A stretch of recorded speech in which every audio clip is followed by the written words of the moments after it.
So as we all know that we have 8 speakers for this session. So in the first round, I would like to call upon 5 speakers.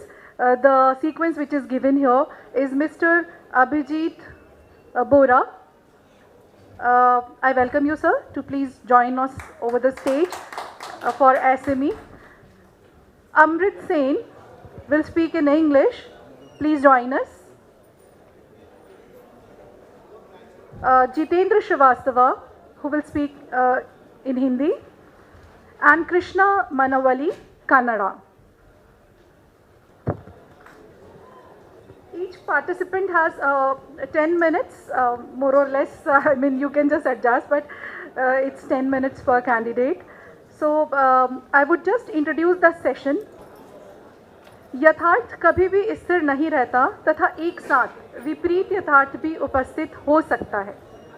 हर एक साहित्य में अनिवार्यतः उस समय के सामाजिक यथार्थ का चित्रण रहता है जिस कालखंड में वह लिखा गया तथा साथ ही उसमें लेखक के समय में मौजूद आस्था विचारधाराओं सहित लेखक के दार्शनिक यथार्थ को भी परिलक्षित किया जा सकता है. समसामयिक समय में तीव्र तकनीकी प्रगति के कारण विश्व में आमूलचूल परिवर्तन आया है. आज हम लोग एक नए प्रस्थान बिंदु पर खड़े हैं. इस परिस्थिति में क्या विभिन्न भारतीय भाषाओं में भारतीय साहित्य इस नए प्रस्थान के लिए तैयार है तथा समसामयिक साहित्यिक प्रवृत्तियां कौन सी हैं? इस सत्र में विभिन्न भाषाओं के लेखक अपनी अपनी भाषाओं में वर्तमान साहित्यिक प्रवृत्तियों तथा समसामयिक साहित्यिक विकास पर विचार विमर्श करेंगे. Reality is never constant and is always a Herculean flux.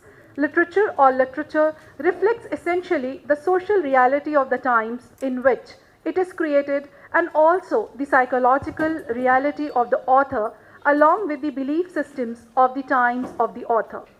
In the contemporary period, the world has undergone a sea change thanks to the rapid technological advancement. Today, we are in the verge of new breakthrough. In this situation, is Indian literary milieu in various languages ready for this breakthrough? And also, what are the contemporary literary trends? In this session, writers from different languages will be presenting the contemporary developments and current literary trends in their respective languages. With the kind permission of the chair, I would like to introduce our speakers. Sir? So first of all, I would like to introduce the chair of today, Shri Raghuveer Chaudhary. He is an eminent Gujarati and Hindi writer. He has more than 80 published books to his credit. He has retired as a professor and head, Department of Hindi, Gujarat University. He has served in the Executive Board and General Council of Sahitya Academy and was appointed as a jury member of the 25th Indian Film Festival. He was the president of Gujarati Sahitya Parishad. He is a recipient of numerous awards and honors like Gyanpith Award, Sahitya Academy Award, Gaurav Puraskar, Darshank Foundation Award and Sahitya Academy's Fellowship, which is its highest honor. The next in the series, I would like to introduce Mr. Abhijit Bora. Abhijit Bora, an eminent SME's short story writer, is currently working in the Department of Publication at Cotton University, Guwahati. He knows Hindi and English besides SMEs. His first short story was published in the SMEs Monthly, Sat Sari, in 2016. He has a collection of short stories to his credit, Devka Kobai J. He has received Sahitya Academy Yuva Puraskar and Munin Barkatki Literary Award. The next to this series is Mr. Amrit Sen. Amrit Sen is an expert on Tagore studies. He is Professor of English in Vishwa Bharati. His published works include The Narcissistic Mode, Metafiction as a Strategy in Moll Flanders, Tom Jones, and Tristram Shandy. He has also co-edited 5 critical books and journals on Rabindranath Tagore's work, including a special issue of Muse India, Tagore Today. Rabindranath Tagore, The Unsung Hero, is another title which he has co-edited. He has received Outstanding Thesis Award by the Government of India and UGC Postdoctoral Research Award. He has also been co-editing the Vishwa Bharati Quarterly, the Journal of Vishwa Bharati.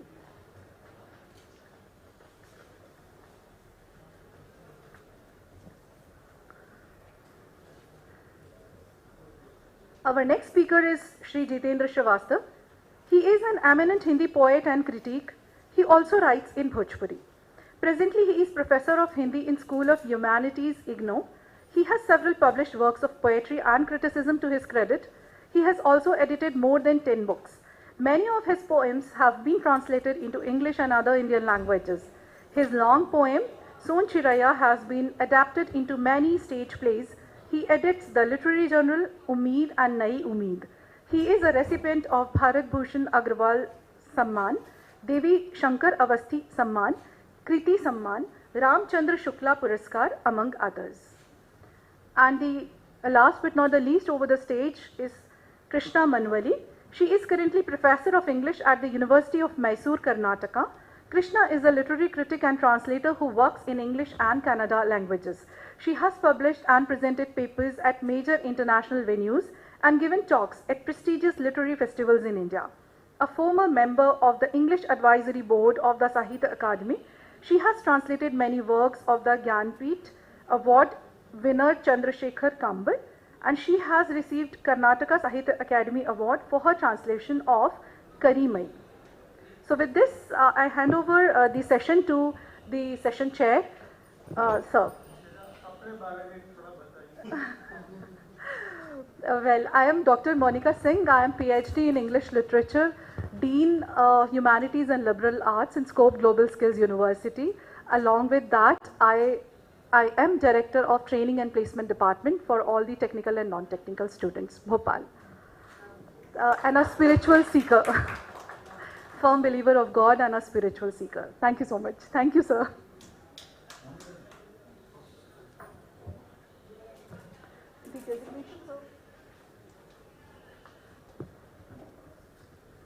And I humbly invite Dr. Damodar sir for the honors. Damodar Mauzu.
चार विद्वान यहाँ बैठे हैं और अन्य चार भी हैं, इसलिए तैयारी रखिए।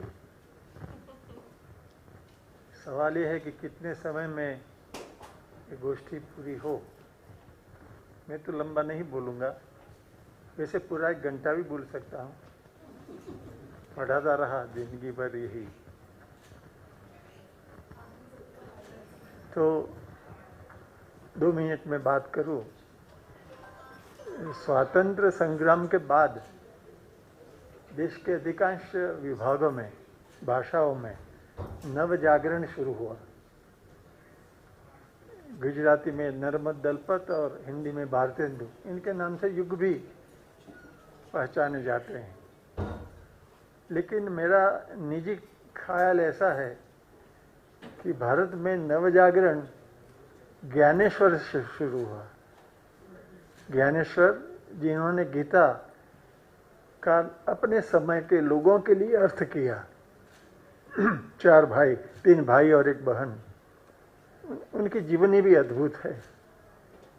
तो ज्ञानेश्वर ने गीता का जो अनुवाद किया उसे ज्ञानेश्वरी गीता कहते हैं और सारे देश में इसका प्रभाव है। नवजागरण वहाँ क्यों है? एक तो गीता का नया अर्थ और दूसरा लोगों की भाषा में गीता समझाना, ये भी नई बात है। और भारत के अधिकांश भागों में लेखकों ने अपने प्रदेश के लोग समझ सके इस तरह की भाषा में बात की। जैसे ज्ञानेश्वर की बात का, ऐसे रविन्द्रनाथ का भी संबंध मेरी दृष्टि से लोक जागरण में बहुत बड़ा है। और इनका जो उपन्यास है गोरा, पुराना हो गया लेकिन पुराना नहीं हुआ। आज के भारत के लिए भी भारतीय का अर्थ क्या है वो समझने के लिए हमें गोरा पढ़ना चाहिए। इसकी नाट्य श्रेणियाँ भी 2-3 बार हुई है और हर बार आप पढ़ेंगे, विचार प्रधान है लेकिन कहीं शुष्क नहीं है। तो ज्ञानेश्वर और रविन्द्रनाथ का गोरा, तो रविन्द्रनाथ याद आते हैं तो गीतांजलि भी, गीता से गीतांजलि भी कह सकते हैं। और गीतांजलि में जो बड़ी बात यही कि जिस देश में ज्ञान मुक्त है, निर्भय है, तो निर्भयता और ज्ञान इसका संबंध स्वातंत्र से है, रविन्द्रनाथ ने प्रतिपादित किया। और एक खुशी की बात है कि हम रविंद्र भवन में हैं, ये परिसर रविन्द्रनाथ के नाम से, और ये भी संस्था बड़ी है, बहुत काम ये भी करती है। और शांति निकेतन, वहाँ से प्रोफेसर आए, आप आए हैं ना? हाँ, शांति निकेतन तो यात्रा का दाम है। तो नवजागरण से जो शुरू हुआ भारतीय साहित्य, आधुनिक भारतीय भाषाओं का साहित्य, वो आगे चलकर अलग अलग विधाओं में विकसित हुआ। जैसे सुबह में एक भाई भारत में अंग्रेजी उपन्यास, अंग्रेजी शैली का उपन्यास कब हुआ वगैरह बातें हुई थी, लेकिन सभी विधाओं में जो नवजागरण आया है और उसमें पाश्चात्य और पौर्वात्य प्रकार प्रसार कैसे है इसकी बातें होती रहती हैं। गुजराती में एक उपन्यास है सरस्वती चंद्र, गोवर्धन राम त्रिपाठी, उनका जो समय था वो पांडित्य का था। मणिलाल नबूभाई वेदांती थे, तो वो जो समय था उसको पंडित युग कहते हैं। और पंडित युग के बाद गांधी युग आया, तो एक ज्ञान वाला भाग और दूसरा जीवन के मूल्य स्थिर करने का गांधी युग। बीच में गांधी युग आया तब तो पंडित युग की उपेक्षा हुई, लेकिन बाद में फिर सोचा कि अरे पंडित युग तो बहुत बड़ा युग है और इसकी उपलब्धियां असाधारण हैं। एक विद्वान आनंद शंकर ध्रुव थे, इनकी पुस्तक है आपनो धर्म हमारा धर्म, हिंदू धर्म का जो नया अर्थ हो सकता है। वो बनारस यूनिवर्सिटी में कुलपति थे आनंद शंकर ध्रुव। इन्होंने विश्वनाथ प्रसाद तिवारी या किसी को स्कॉलरशिप नहीं दी थी तो कहा था, लेकिन वहाँ बहुत रहे और अच्छा काम किया।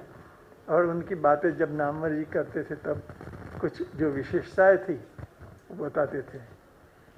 तो ऐसे लोग मणिलाल नबूभाई, आनंद शंकर ध्रुव और ऐसे महान विद्वान वहाँ हुए, यहाँ हिंदी भाग में। और बंगाल ने तो सारे देश को धन्य कर दिया। बंगाल से जो कुछ प्राप्त हुआ, पूर्व भारत में तो सभी भाषा में वो सब गया और आगे चलकर अंग्रेजी के माध्यम से दक्षिण में भी ये बात पहुंची। तो हमारे एक विद्वान थे बलवंत राय ठाकुर, बड़े समीक्षक थे। वो कहते थे कि भारत की बात करते हैं तो जो बंगाली साहित्य है उसकी जो सृजनात्मकता है, क्रिएटिविटी, वो असाधारण है। मराठी साहित्य में जो पांडित्य है वो असाधारण है। और गुजराती साहित्य में जो जीवन चिंतन है वो असाधारण है। तो इस देश में सारी चीज़ें, सृजनात्मकता, चिंतनात्मकता, जीवन दर्शन, ये सब है। अब ये तो एक बात हुई। दूसरी बात यह है कि आज़ादी के बाद लोग पहले के मूल्यों की बात न करके अपना जो अनुभव था कुछ खालीपन का, अकेलेपन का, उसकी बात करने लगे। और अब तो वो भी महत्वपूर्ण नहीं रहा, क्योंकि टेक्नोलॉजी का प्रभाव इतना बड़ा है। मेरे घर में तो मैं ही सबसे अनपढ़ हूँ, क्योंकि हमारे पुत्र संजय प्रोफेसर हैं कंप्यूटर साइंस के, और इनके पुत्र तो उनसे भी आगे हैं। उन्होंने भी पीएचडी किया है और दोनों बच्चे अमेरिका में है। और हम तो कुछ समझते नहीं, इतना वो समझते हैं। और अभी आप लोगों ने पढ़ा होगा या सुना होगा, ये जीटीपी न संजय, चैट जीपीटी।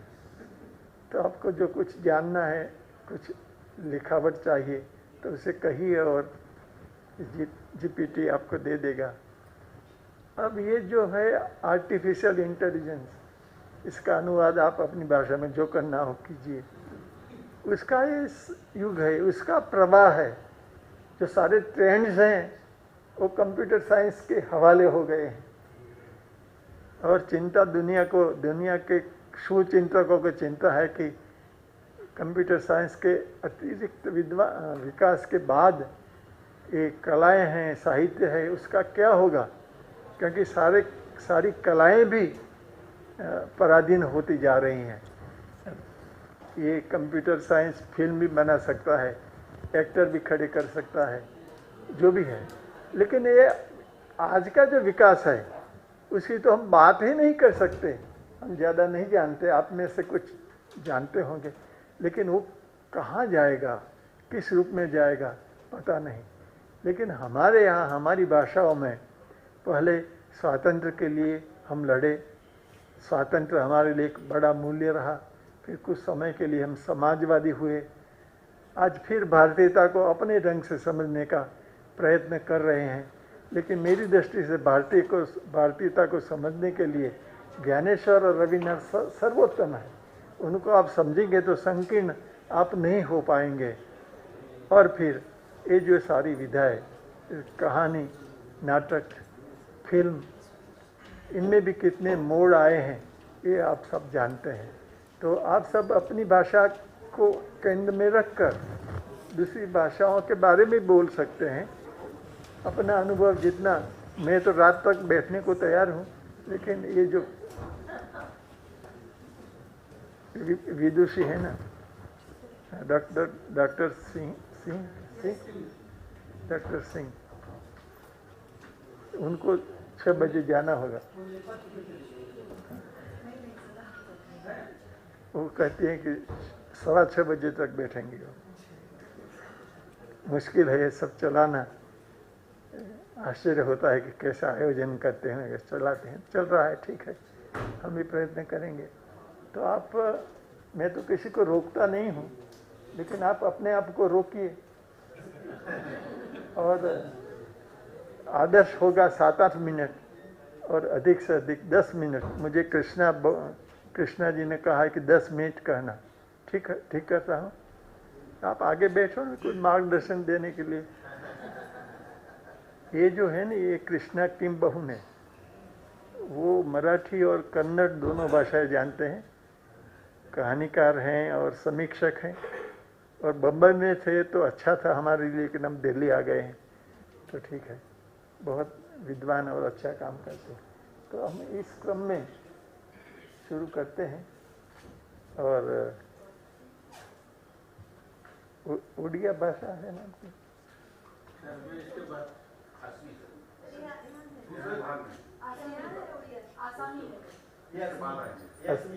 असमी है। अच्छा अच्छा, यानी पहले मणिपुर असम में ही था, अब अलग है। तो आप मणिपुर के बारे में मत बोलिए, हमारे बस की बात ही नहीं है। तो आप आइए और अपनी बात कीजिए।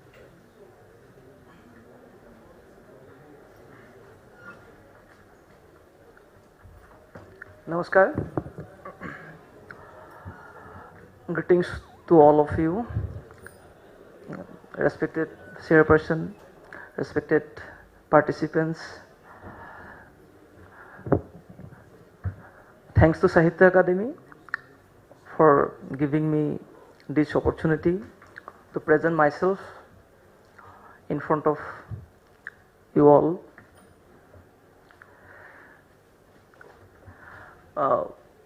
मेरी उम्र ज़्यादा नहीं है, फिर भी जब हमने लिखना शुरू किया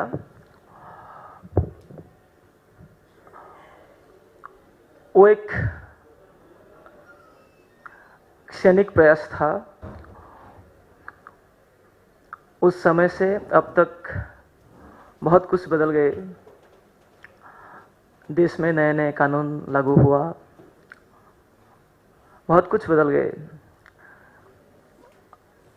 which we don't know. 21वीं सदी के शताब्दी के असमिया साहित्य में बहुत परिवर्तन आए, बहुत प्रवृत्तियां शामिल हुए और मैं कुछ ट्रेंड के बारे में बोलना चाहूँगा आज। A bold trend in contemporary literature is on the issues of lesbian, gay, bisexual, transgender, queer, which our society does not know, does not want to recognize and often avoids. The queer trends emerged in the last decade of the 20th century has gained momentum in recent times. Literature has been written from new perspectives in this trend. The first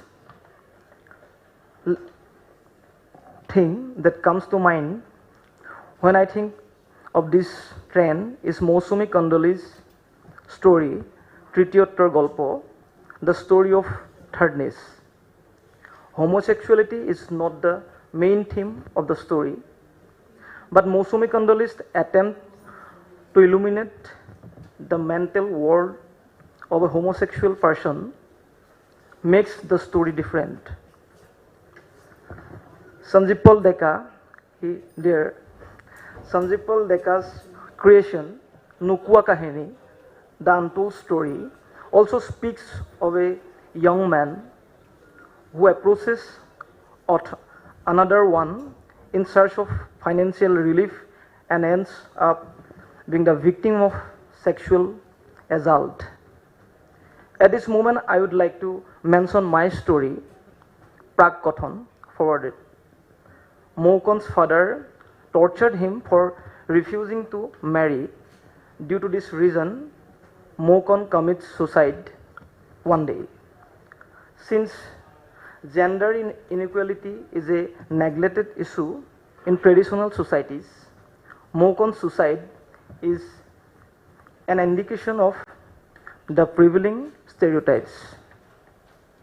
There are many novels written in Assamese literature on the subject of homosexuality, such as Mukti by Manikuntola Bhattacharya, Sparsha by Maini Mohanto, Nil Prajapati by Anuradha Sharma, and Tribhuj by Rudrani Sharma. Poems also have been written in this trend. Nilim Kumar's Shiv poetry, Shiv reads, and Junmoni Das, Jao Bola Devango, Jao Bola Devango Buddhok Bisari Jao, Nikhidho Kugupone Kaintia Batre, like this are few examples.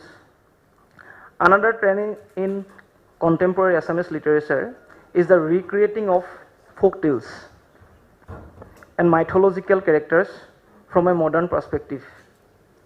There are many different types of folk tales or epic characters, such as the poem Suli Navandiva Jaggokheni by Korubi Deka Hazarika and the novel Yuvraj by Sarveswar Bhuya, etc. In my story, Habi, the forest, I have tried to engage and mold characters from our folktales into the modern day cracks and from a modern day perspective. The story is based on the characters of foxes, monkeys, and others from old Assamese folktales. There is also a trend of historical novels in contemporary Assamese literature. Novels such as Ajar by Dr. Dhruvajuti Bora and Mereng by Anuradha Somapujari are worth mentioning here. One of the most important aspects of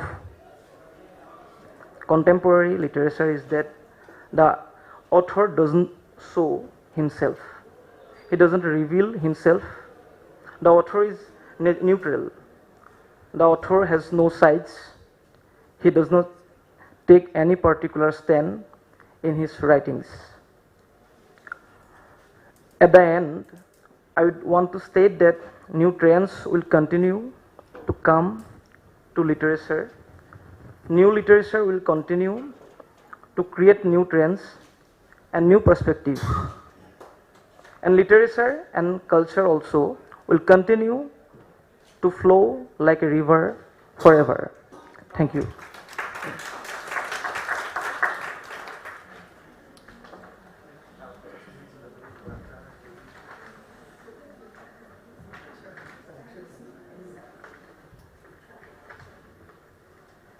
Next, I would request Mr. Amrit Singh to please come forward.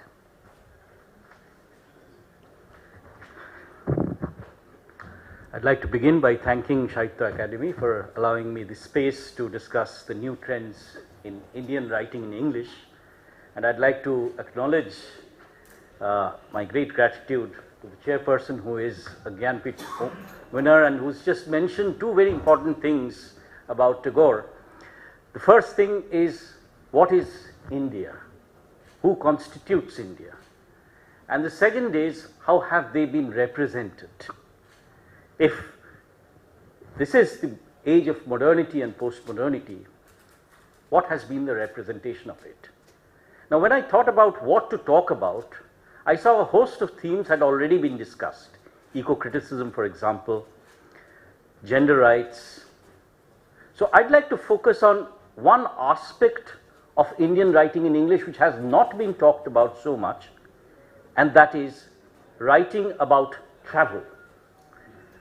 You see, there are two things here. I'm not calling it travel writing, I'm calling it writing about mobility.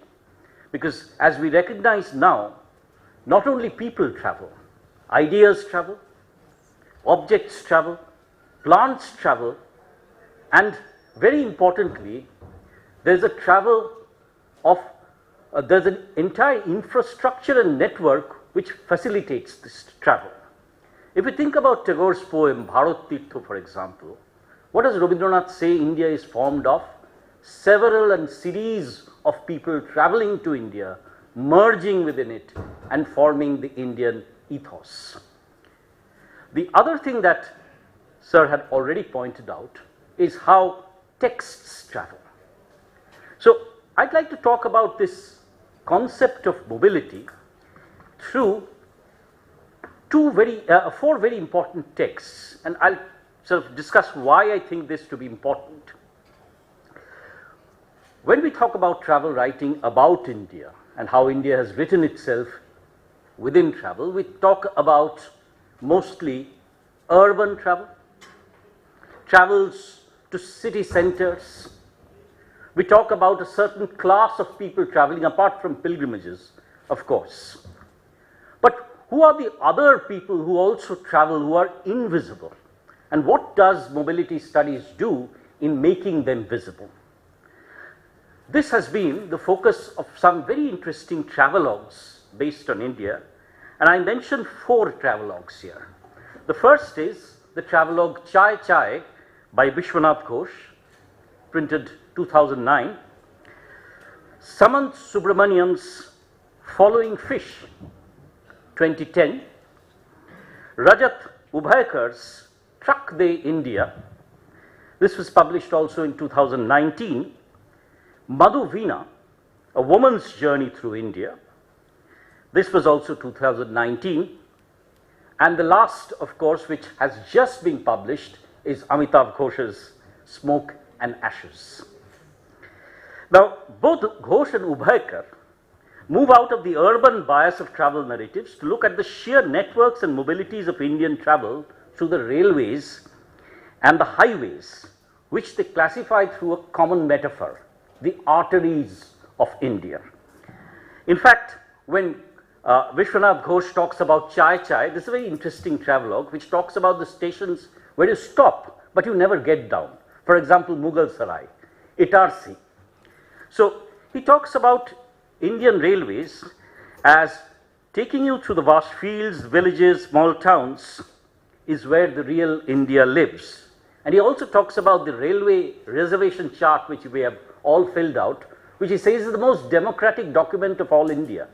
You know, because you do not write your caste, you just write your name, your gender, and the place that you are going to.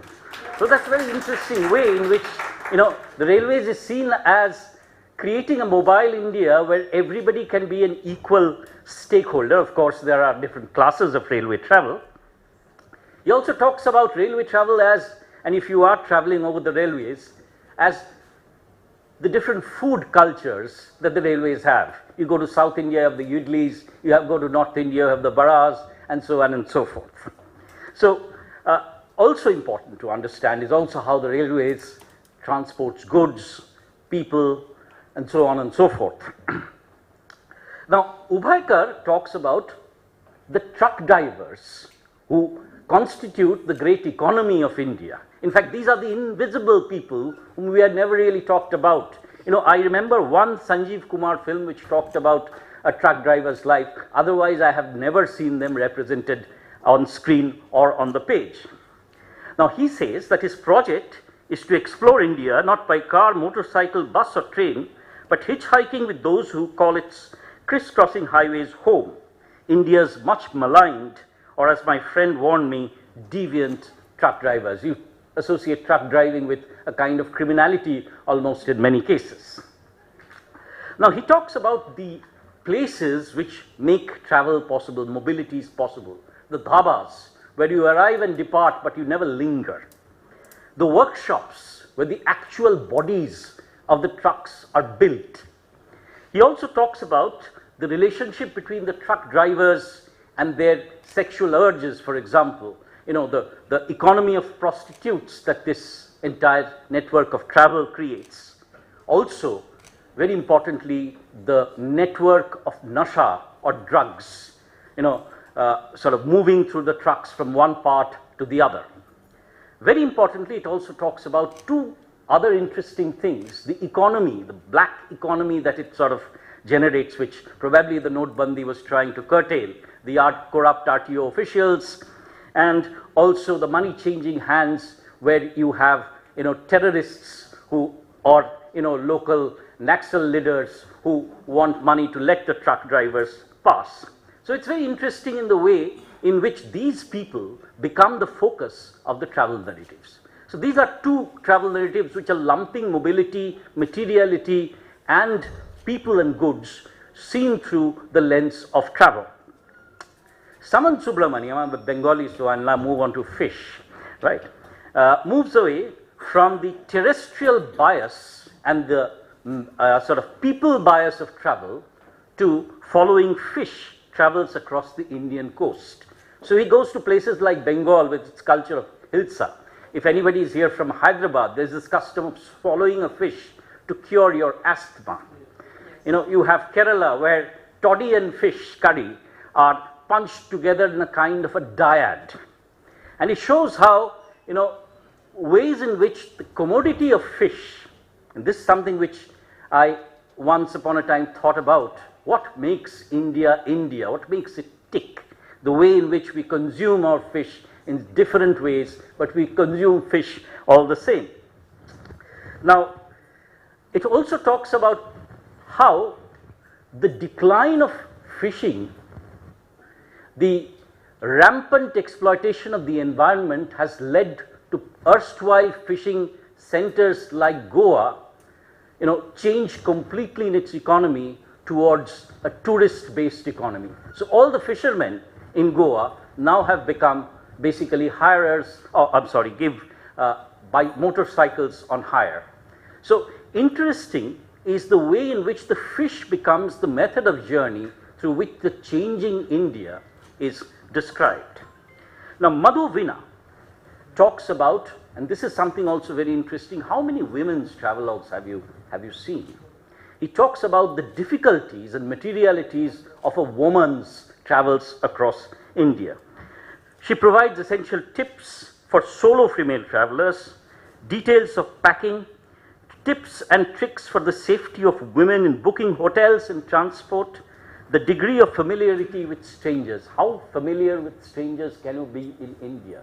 Because the critique that she offers is that India still is not only a very patriarchal society, but an extremely violent patriarchal society which poses very great risks for women travelers. Now these are texts where mobility is not only gender specific, but also specific to certain areas of within India. Now the last text, since I have very little time, I'll sort of wind up, and I'm trying to give a kind of a perspective, is of course the novel that Ghosh has published. Not the novel really, but it's a personal memoir, travelogue also. It's Smoke and Ashes, where he talks about how tea and opium were two commodities that traveled from China to Britain, and in the process, in the colonial process of exploitation, how both of them were used to be generated in India and therefore change the lives of thousands and thousands of people who were either transported or, the ways in which cultivation in India was completely changed. I'll give you an example. Ghosh makes the point that erstwhile Purvaya, Bihar, Uttar Pradesh was the epicenter through which soldiers came from.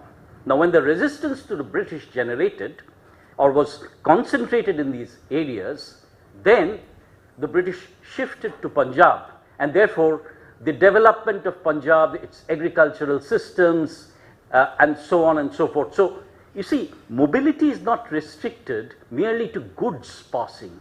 It's also in that process how societies undergo change. So I'd like to conclude because, I'd like everybody to have equal scope. So I'd like to conclude by arguing that my presentation has drawn upon the turn in mobility studies as generating newer forms and themes in Indian writing in English. These have spilled over into genres. Ghosh's Ibis trilogy is a fictional account of the potential narratives of mobility. However, reportage, fiction, travel writing have highlighted how the notions of India, its culture, its spaces are diverse, and how networks, objects, genders and people interact to create the rich tapestry of the Indian people. Thank you very much.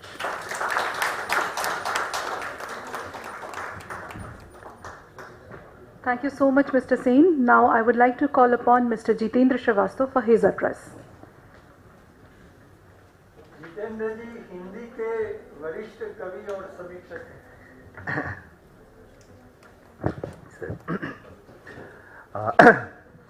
परम आदरणीय professor रघुवीर चौधरी जी, मेरे लिए सम्मान की बात है कि उनकी अध्यक्षता में मैं अपनी बात रखूंगा। सम्मानित मंच और सम्मानित सभागार, सबसे पहले तो साहित्य अकादमी का आभार।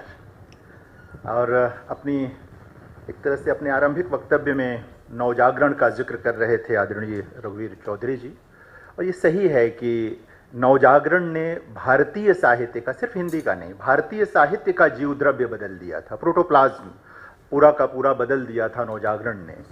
और लगभग वैसी ही स्थितियां आज़ादी के दौरान हुई, स्वाधीनता आंदोलन के दौरान हुई, जब हमारे लिटरेचर का प्रोटोप्लाज्म बदल गया। और उसके बाद स्वाधीनता के बाद के समय में भी कई परिवर्तन लगातार आए। और 90 का जो समय है, खास तौर पर 90 जब हम कहते हैं नवा दशक, 90 कोई अगर एक डिपार्चर की तरह देखें तो वहाँ से बहुत सारे ऐसे विमर्श शुरू होते हैं, सिर्फ हिंदी में नहीं, भारतीय भाषाओं में, वो अंग्रेजी में भी है, मतलब इंडियन जो अंग्रेजी लेखन है उसमें भी है, और भारत की लगभग सभी भाषाओं में ये जो ट्रेंड्स हैं एक जैसे हैं। इस मामले में हम कह सकते हैं कि भारतीयता एक जैसी है। ऐसा नहीं है कि वो हिंदी में आ गया, कन्नड़ में नहीं आया, या मलयालम में नहीं आया, हर जगह एक जैसा है। और सबसे पहले जो चीज़ शुरू हुई नए ट्रेंड के तौर पर, जो उससे पहले नहीं थी, वह स्त्री लेखन के संदर्भ में हुआ।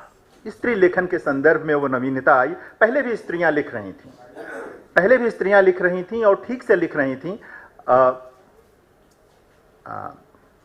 मोबाइल पे बातचीत करने लग रहे हैं तो दरअसल पूरी लय टूट जाती है। पहले भी लिख रही थीं, और हमारे वहाँ महादेवी वर्मा ने बड़ा काम किया था। 1900 लगभग 30 से लेकर के 42 के बीच में महादेवी जी ने जो निबंध लिखे थे स्त्री मुक्ति को लेकर, स्त्री जीवन को लेकर, 1942 में उनकी किताब श्रृंखला की कड़ियां में वो प्रकाशित हुए थे, जो सिमोन द बुआ की किताब से 7 वर्ष पहले का समय है। सिमोन द बुआ की किताब 1949 में फ्रेंच में, मूल फ्रेंच में प्रकाशित हुई, लेकिन अब हिंदी में लिखी गई किताब थी। हिंदी वालों के बीच भी ठीक से वो चर्चा का विषय नहीं रही, क्योंकि महादेवी की कविताएं केंद्र में रह गईं, उनका गद्य नहीं रहा। जबकि बाद के दौर में जब 80 के आसपास उसका अंग्रेजी में अनुवाद हुआ, तो पूरी दुनिया ने, खासकर भारतीय स्त्री जीवन को समझने के लिए, स्त्री से संबंधित लगभग सभी चीजों को समझने के लिए महादेवी जी की वो पतली सी किताब बहुत जरूरी किताब है। कहना मुझे ये है कि 90 के आसपास जब स्त्रियों ने लिखना शुरू किया, वे विषय स्त्रियों के लेखन में आए जो वर्जित माने जाते थे। उसके पहले महादेवी जी के वहां भी वर्जित चीजें नहीं आती हैं, लेकिन जो वर्जित चीजें थीं, बहुत सारे संदर्भ जो ये अपने संदर्भ में कह रहे थे, तमाम सेक्सुअलिटी वगैरह के जो तमाम प्रसंग लेकर के आ रहे थे, वो सारे के सारे प्रसंग स्त्रियों के वहां आए।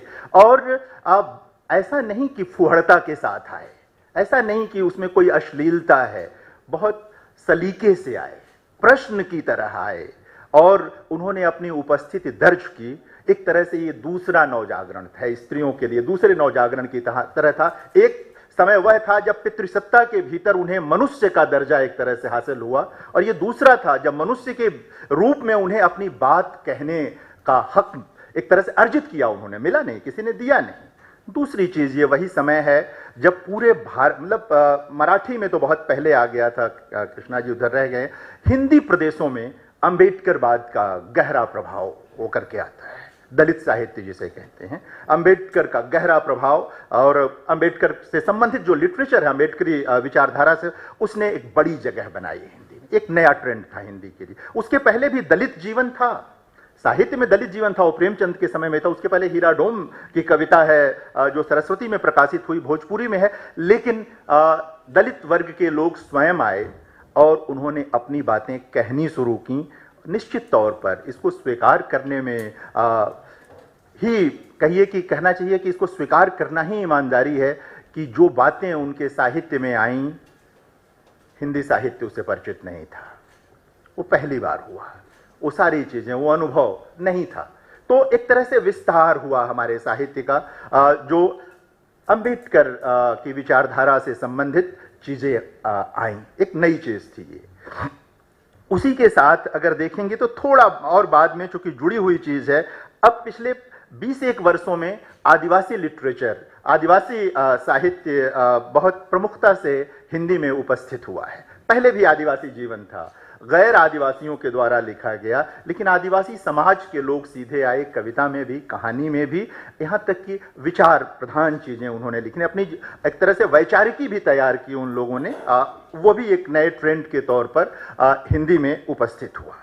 एक और चीज आई, थर्ड जेंडर जिसे कहते हैं, किन्नर, हिंदी में यही शब्द चलता है किन्नर समुदाय के लिए। उनसे संबंधित कम चीजें साहित्य में थे, लेकिन पिछले 20-1 वर्षों में उनका जीवन, उनका संघर्ष भी हिंदी साहित्य में दर्ज हुआ है, और प्रमुखता से दर्ज हुआ है। उपन्यासों में खास तौर पर, और कहानियों और कविताओं में थोड़ा कम। और अब तो खुद किन्नर समुदाय के बीच से लोग बड़ी संख्या में लिख रहे हैं। पिछले शिमला के समारोह में भी सत्र थे, यहाँ पर भी बातें हो रही हैं। यह एक नया ट्रेंड है, नई चीज है। मैं जो कह रहा था कि प्रोटोप्लाज्म बदलना इसी को कहते हैं, कि मूल चीज बदल जाती है, जीवद्रव्य बदल जाता है। तो एक बड़ी चीज़ ये थी, कुछ चीज़ों का जिक्र जो ये कह रहे थे समलैंगिकता वगैरह का, वो है, वो पहले भी ये चीज़ें थी, ऐसा नहीं है कि एकाएक आया है। थोड़ा और बड़े ढंग से समलैंगिकता का प्रश्न ज़्यादा दिखने लगा है, ज़्यादा चीज़ें दिख रही हैं। पहले भी था, हमारे उर्दू लिटरेचर में बहुत पहले इस्मत चुगताई की कहानी है लिहाफ, और ये सारे प्रश्न थे, और हिंदी में भी बहुत सारे उग्र जी के वहाँ भी, तो ये चीज़ें थी हमारे वहाँ। थोड़ा अब ज़्यादा वो दिखने लगा है। ये जरूर है कि कई प्रश्न उसमें आए हैं। अब उसको कहते हुए बहुत सारे ऐसे लोग जो सीधे एक तरह से कह सकते हैं कि उस समाज से आते हैं या उस तरह के का जीवन जी रहे हैं, वो लोग लिख रहे हैं और गर्व के साथ लिख रहे हैं। एक नई बात है, वो गर्व अनुपस्थित था, वो गर्व आया है। तो ये ट्रेंड है, उसको किसी रूप में देखें। पर्यावरण का एक बड़ा विमर्श खड़ा हुआ है लिटरेचर में, जो जाने अनजाने कहीं अनुपस्थित सा हो गया था, अनुपस्थित हो गया था। प्रकृति नहीं होगी तो कुछ भी नहीं बचेगा। प्रकृति का होना, पहले भी नदियां कविताओं में थीं, पहाड़ कविताओं, लेकिन अब बहुत सचेत ढंग से, वैचारिक ढंग से वो आ रहे हैं कि इनको बचाना जरूरी है। सरकारी योजनाएं अपनी जगह हैं, नमामि गंगे और तमाम जो चल रही हैं योजनाएं की पर्यावरण किया जाए, लेकिन सबसे जरूरी चीज ये है कि हमारे भीतर तो वो चेतना आए कि कैसे नदियों को स्वच्छ रखना है, कैसे अपने आसपास को ठीक रखना है। साहित्य ने ये काम किया है और बहुत गंभीरता से ये चीजें अभी दर्ज हो रही हैं। नए ट्रेंड के तौर पर मैं प्रेम कविताओं को भी देखता हूं। प्रेम कविताओं का पूरा, प्रोफेसर विजय बहादुर सिंह भी आ गए हैं, प्रेम कविताओं का पूरा हमारे वहां अगर आप देखेंगे, रीतिकाल की जो प्रेम कविता है वह प्रेम की कम देह की अधिक कविता है, वह देह वर्णन है और पुरुष की ओर से एक तरह से अभिलाषा में की गई कविता है। वहां कहीं बराबरी का कोई बोध नहीं है। जो सामने का पक्ष है उसकी उपस्थिति सिर्फ पुरुष की अपनी कविता में है, वो कहां है, कैसे है। 90 के बाद जो तमाम स्त्रियां कविता में आई हैं, उन्होंने जो प्रेम कविताएं लिखी हैं उससे पूरी काव्य भाषा बदल गई है। वो अनुभव कि प्रेम में यह भी होता है, जो स्त्री पक्ष है वो आया है। यह एक नया ट्रेंड है, एक नई उपलब्धि है हिंदी कविता की, जहां पर सिर्फ पुरुष की प्रेम कविताएं थीं, अब स्त्रियों की प्रेम कविताएं हैं। और अच्छी चीज ये हुई है कि अब श्रम का सम्मान है उन प्रेम कविताओं में। अब सिर्फ देह वर्णन नहीं है, वहां श्रम का सम्मान है। जो पुरुष भी आजकल प्रेम कविताएं लिख रहे हैं, वो अपने पार्टनर को, अपनी प्रिया को, पत्नी किसी भी रूप में हो, वहां पर बराबरी देखते हैं, उसके श्रम का सम्मान करते हैं। हम कदम है वो, इस बात का पूरा पूरा सम्मान है। एक नई बात है हिंदी कविता में। वह कविता जो कभी कहत नटत रिझत खिझत में लगी हुई थी, अब प्रेम कविताओं में आता है कि प्रिया भी नौकरी करके लौट रही है तो शाम को चाय मैं भी बना सकता हूं। यह भी प्रेम कविता है। दाम्पत्य की प्रेम कविताएं बदल गई हैं, दाम्पत्य की प्रेम कविताएं आई हैं। यह केदारनाथ अग्रवाल बार बार जिक्र किए जाते हैं, नागार्जुन की प्रेम कविताएं हैं। हमारे वहाँ तुलसीदास की प्रेम, दाम्पत्य प्रेम की कविता है, उससे बड़ी तो कोई प्रेम, दाम्पत्य की प्रेम कविता नहीं। अब हमारे नए दौर में भी प्रेम कविताएं आई हैं दाम्पत्य की। यह एक नया ट्रेंड है, नई चीज है। द्वितीया के लिए नहीं, प्रथमा के लिए कविताएं। हिंदी की बहुत सारी प्रेम कविताएं द्वितीया के लिए हैं, यानी पत्नी से इतर किसी और स्त्री के लिए लिखी गई कविताएं हैं। आज के दौर में पत्नी के लिए, प्रथमा के लिए लिखी, यह एक नई चीज है, नया ट्रेंड है। एक नई चीज और आई है, नई वाली हिंदी है आजकल हिंदी में। नई वाली हिंदी के नाम पर बहुत चल रहा है। दरअसल इसका कोई बुरा ना माने, मैं लोकप्रिय साहित्य का विरोधी नहीं हूं, मैंने तो उस पर लिखा भी है, मैं तो गुलशन नंदा का भी प्रशंसक हूं, लेकिन गुलशन नंदा को मैं जैनेंद्र का विकल्प नहीं बना सकता, है ना। वो प्रेमचंद का विकल्प नहीं हो सकते, वो गुलशन नंदा हैं, ठीक है ना। तो नई वाली हिंदी जो है वो अपनी जगह है, लेकिन वह जो गंभीर साहित्य है, भले ही उसकी किताबें कम बिक पा रही हों, लेकिन वह वही रहेगा। और ये बेसिकली गुलशन नंदा का जो पल्प लिटरेचर था हमारा 80 और 90 के दशक में, ये उसी का नया अवतार है। ये जो नई हिंदी है, नई वाली हिंदी, ये उसी का अवतार है, बिकेगी। वो बहुत सारी चीज़ें वहाँ पर ऐसी हैं जो नए दौर के लिए बहुत मन के मुताबिक हैं, उनको शायद अच्छी लगती हैं, लेकिन ये हकीकत है हमारे दौर की कि वो बिक रहा है। जो आप ऐसे स्टॉलों पर चले जाएं बुक फेयर में, जहां पर नई वाली हिंदी का बोर्ड है, वहां पर ढेर सारे नए लड़के ऑटोग्राफ लेते दिखाई देंगे। हो सकता है किसी स्टॉल पर आपका कोई कभी बड़ा लेखक अपने दौर का वो अकेला खड़ा हो या 2-4 लोग हों, लेकिन इससे निराश नहीं होना चाहिए। वो 2-4 लोग ही एक दिन दुनिया बदलते हैं। भीड़ भाग जाती है, भीड़ भाग जाती है। तो नया दौर, नए ट्रेंड हैं साहित्य में, इनका स्वागत करना चाहिए। और समय से बड़ा मूल्यांकन करने वाला कोई नहीं होता है। समय बदलेगा। हमारे शुक्ल जी कह गए थे कि समय के साथ चित्तवृत्तियां बदलती हैं, चित्तवृत्तियां बदलती हैं तो साहित्य का इतिहास बदल जाता है।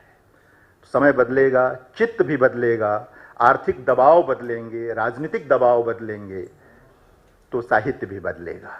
उसके लिए लेकर कोई हाय तौबा नहीं मचानी चाहिए, बस समय के साथ रहना चाहिए और अपने जो मूल्य हैं, हमारे जीवन मूल्य हैं, उनको नहीं खोना चाहिए। और ये अच्छी बात ये है कि किसी भी दौर में हमारे साहित्य ने इसको बचाने की बराबर कोशिश की है। किसी भी दौर में, भक्ति काल में भी, स्वाधीनता आंदोलन के दौर में भी और आज भी, कि जो मानव मूल्य हैं वो खत्म ना हो। और हम लोग तो भारतीय हैं, अन्य को महत्व देने वाले लोग हैं, अपने स्व को किनारे रखने वाले लोग रहे हैं, अपने को किनारे रखकर दूसरे को महत्व देते हैं।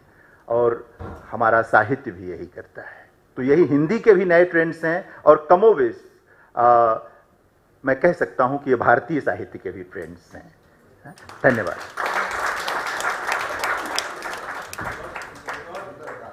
बहुत खूब जितेंद्र जी। और अब अगला आमंत्रण कृष्णा मनवल्ली जी को।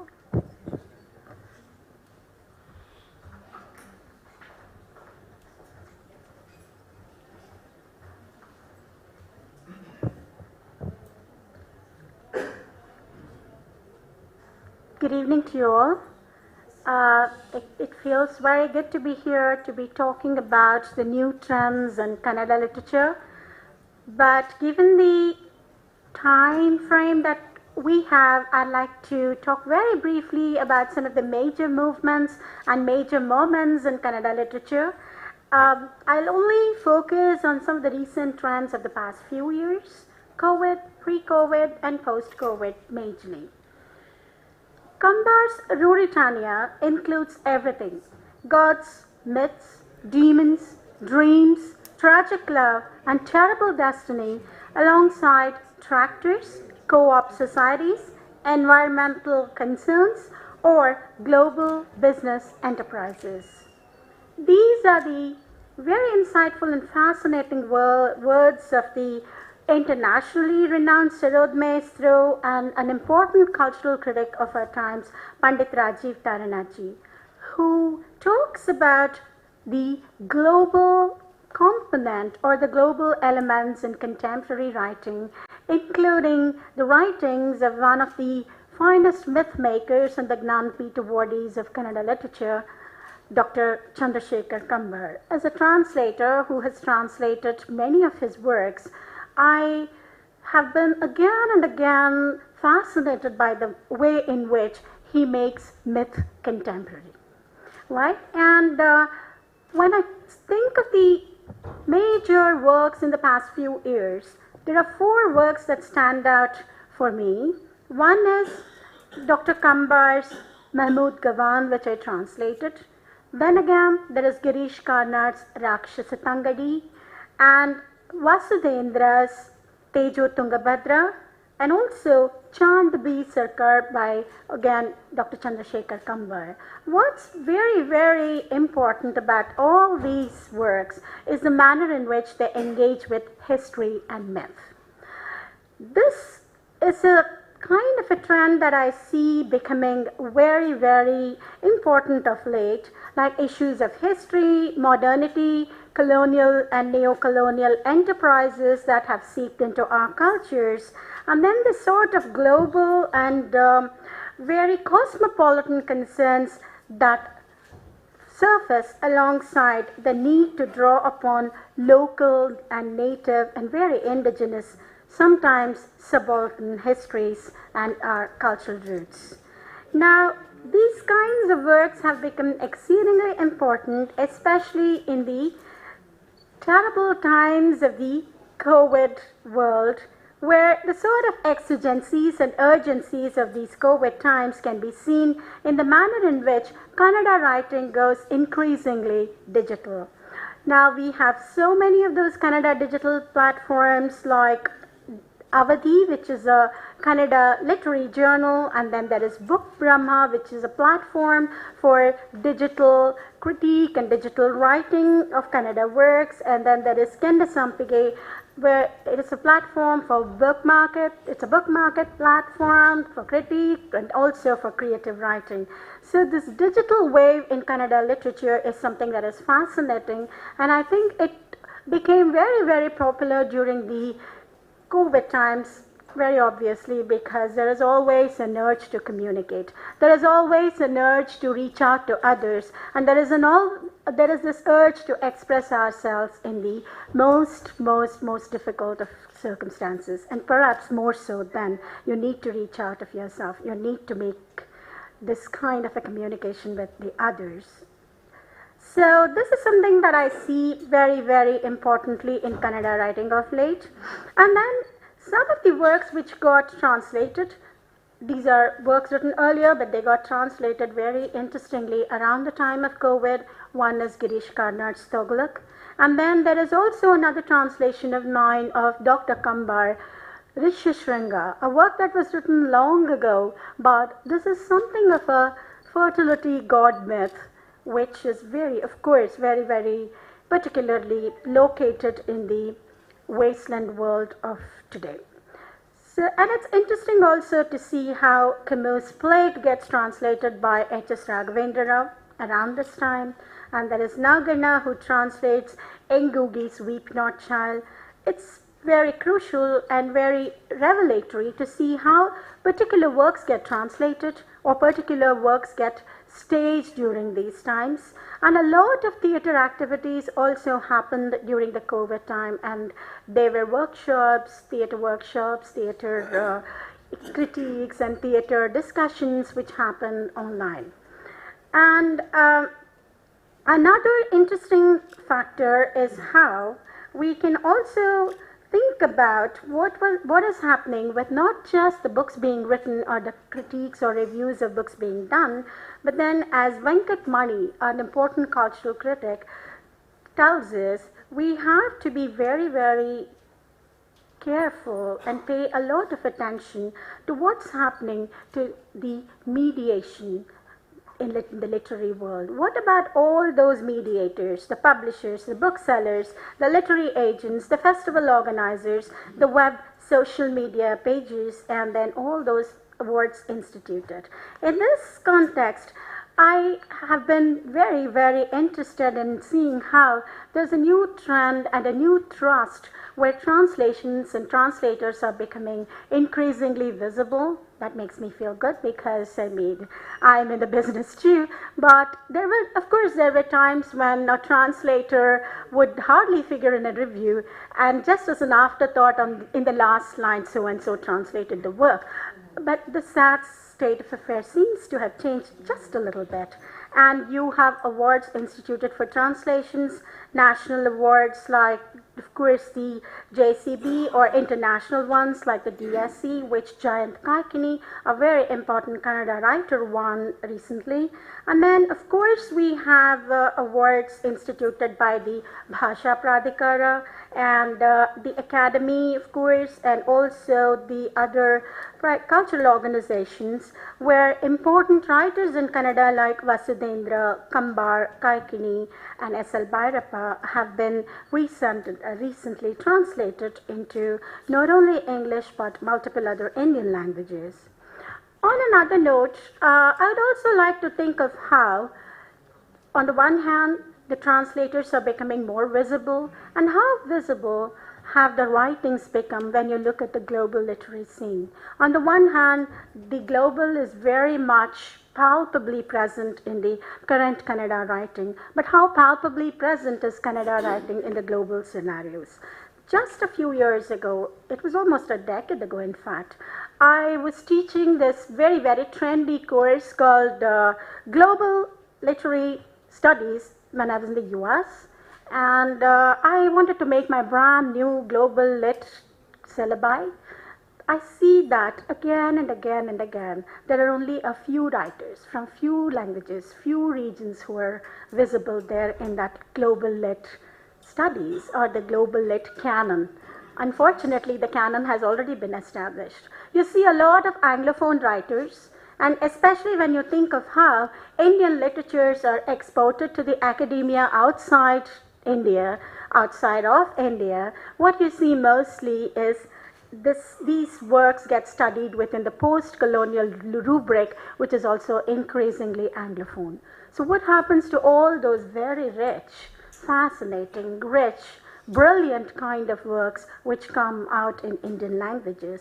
How many of them get translated? And who are the writers who find their way into this already established global lit canon? These were the disturbing thoughts which I was dealing with at that point, which also kind of pushed me towards translations.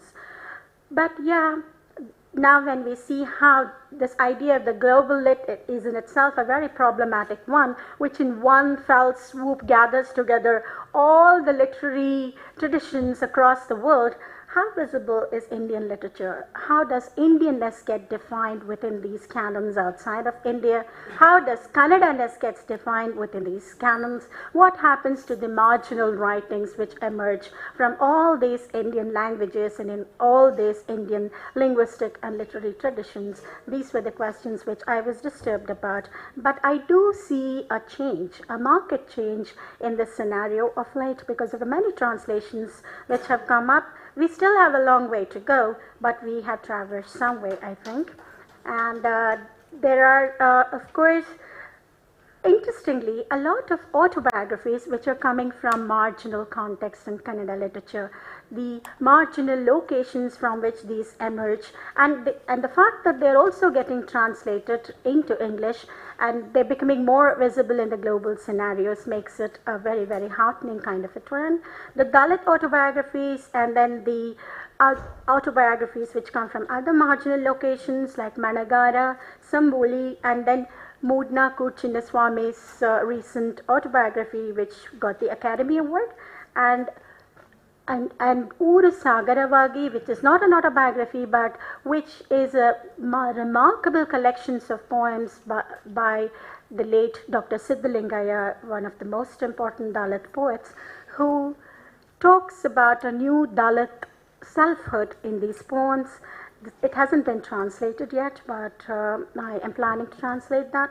And there is another very interesting work by Dr. T.M. Krishnan, the famous Carnatic musician, singer, and cultural critic, whose Sebastian and Sons is a book about the Dalit Mridangam makers. And the translation of this work by Sumangala has also been getting very reviews these days. Then there are women's writings from the margins too. There are a lot of women's autobiographies of transgender writers like Akai, which recently got translated into Kannada. And so the two-way process of translations from Kannada into other languages and the translations into Kannada are also increasingly focusing on autobiographies from marginal locations, which I think is a marvelous thing happening in Kannada literature. Then of course there are literary festivals where the presence of Kannada is being increasingly felt. The recent Mysuru Lit Fest has a regular Kannada and English stream of speakers. Then apart from this, I'd also like to focus on pop culture because I believe that a lot of cultural work is being done by the popular writers. The fascinating film, it's actually a marvelous film script on wildlife by Amogha Varsha, who is very invested in these kinds of eco-critical concerns, and he brings one of the top Kannada actors who passed away recently, Puneet Rajkumar, into this film, and then the whole search in the movie is focused on this actor who died recently. So the movie is also something that has captured the attention of the Kannada writers, audiences, and cultural critics.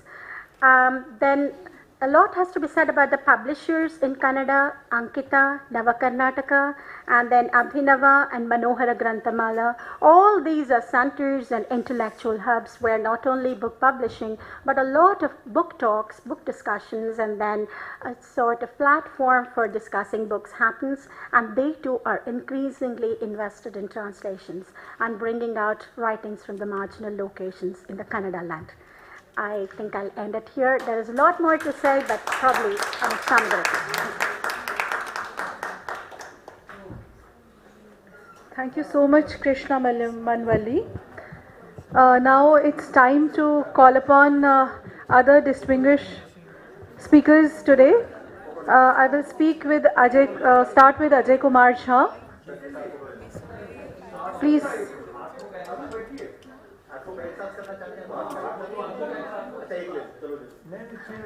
मेला देंगे आइए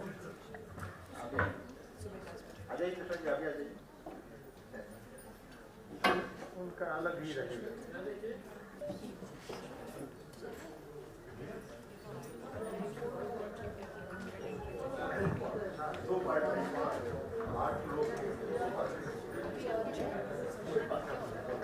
So I humbly invite Ajay Kumar Jha over stage, Mr. Chandrasekhar Hota and Ma Sharma.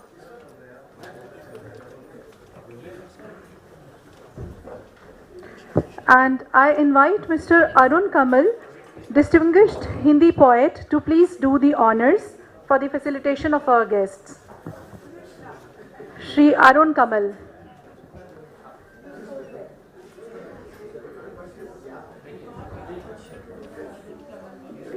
Krishna.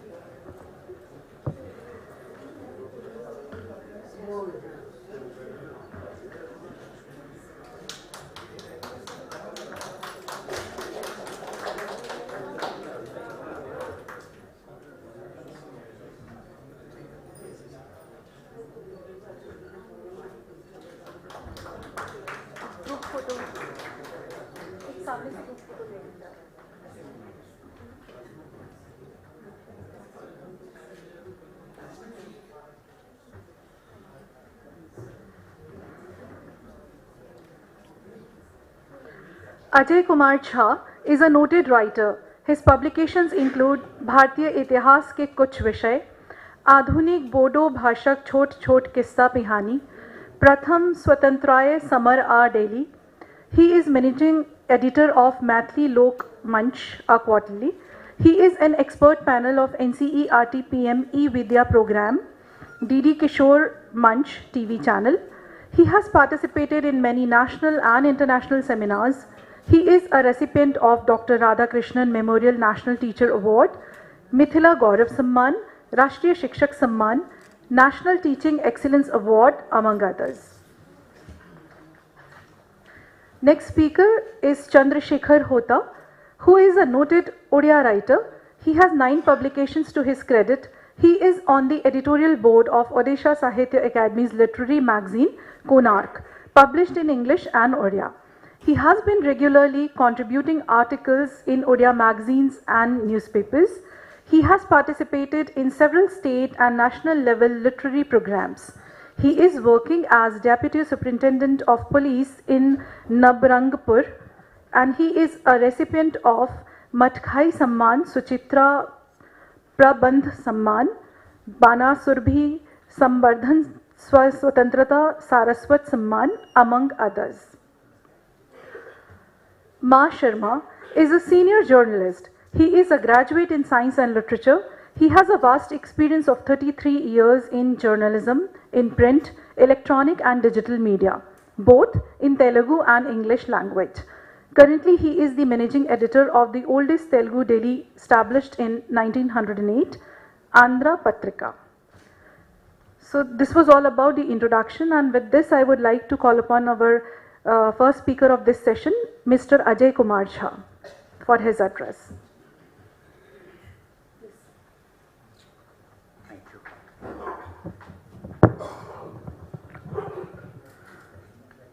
परम आदरणीय अध्यक्ष महोदय, सम्मानित मंच और सभागार में उपस्थित विद्वज्जन, आप सबको मेरा प्रणाम।